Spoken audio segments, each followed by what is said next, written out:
Phonology is the study of sounds in a language. So, the Korean language is a syllable timed language, meaning individual word stress is not as important, where that's the case in English. So, Korean has three-way phonemic distinction for plosive sounds, which are sounds that stop airflow: unaspirated lenus, unaspirated fortis, and aspirated. The final letter in a Korean consonant is not aspirated, whereas in English it is. For an example, with the word hip. Korean language has two phonemic dental fricatives which differ in their intensity, so the Korean spelling also matches its pronunciation. Here is a picture of a little chart, so Hangul, which is the Korean alphabet, the Y romanization, so the word that they're saying, the phonemic sound, and the gloss, so the word that you are saying. Some common English pronunciation problems that you might see in your classroom are adding the I sound before or after consonants. So this is like the I sound. So words like ink and pink. It affects the learner's speech. Another problem you might run into is they might substitute central vowels with a K or an R sound.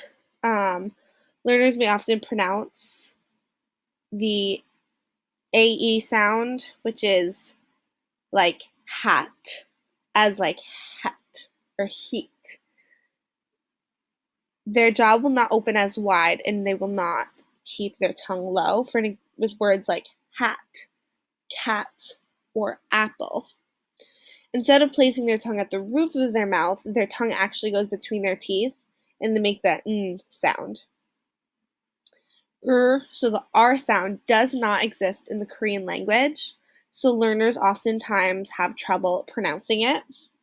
Same with the Z sound. It does not exist in the Korean language, so learners may pronounce it as an S sound. So words like xylophone, they might pronounce as xylophone. The consonants F and V are pronounced as B, the B sound, and there's a lot of confusion between the P and F sounds since they are similar. Now with morphology, which is the study of words and how they are formed, Hangul is the modern name for the alphabet. There's 24 letters in the Korean alphabet. It consists of 14 consonants and 10 vowels, whereas in the English alphabet, there are 26 letters. So the Korean letters are actually combined into syllable blocks, and the shapes of the vowels are based on three elements: a man, vertical line, the earth, horizontal line, and the heaven, a dot. In their alphabet, the heavenly dot has mutated to a very short line, so that is something to think about too. Shapes of the consonants of the letters G and K, N, S, M, and NG are graphical representations of the speech organs used to pronounce them. So other consonants are created by adding extra lines to the basic shapes. And down here you can see the picture of how each letter is spelled or written. So the sounds of some consonants change depending on whether they appear at the beginning, middle, or end of a syllable. So that is a key rule to think about. In the Korean language, oftentimes they use one instead of a. So in the sentence, they might say Mary had 1 glass of milk rather than saying Mary had a glass of milk. Now onto syntax, which is the structure and form of words to create a sentence. The Korean word order is subject, adjective, object, verb, whereas in English the word order is subject, verb, adjective, and then object. So proper spacing in the Korean language is just as important as like English punctuation is. In the Korean language, in a written sentence, if there's one spacing error, it can totally change the whole meaning of the sentence, even if it may seem like a very minor change. It could have a totally different meaning. When conjugating verbs in the future tense, a space goes between the verb and its ending. And a lot of the words were actually borrowed from the Chinese, so they're kind of similar.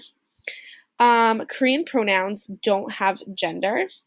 So this is something to think about with children in your classroom. like feminine, masculine words aren't a thing. So that is something that you will have to teach them and understand in the English language. And Korean has postpositions instead of prepositions. So instead of them saying in Korean, it is said as Korea. And sentences without first and second person subjects are also allowed as long as the subject is implicit in the discourse.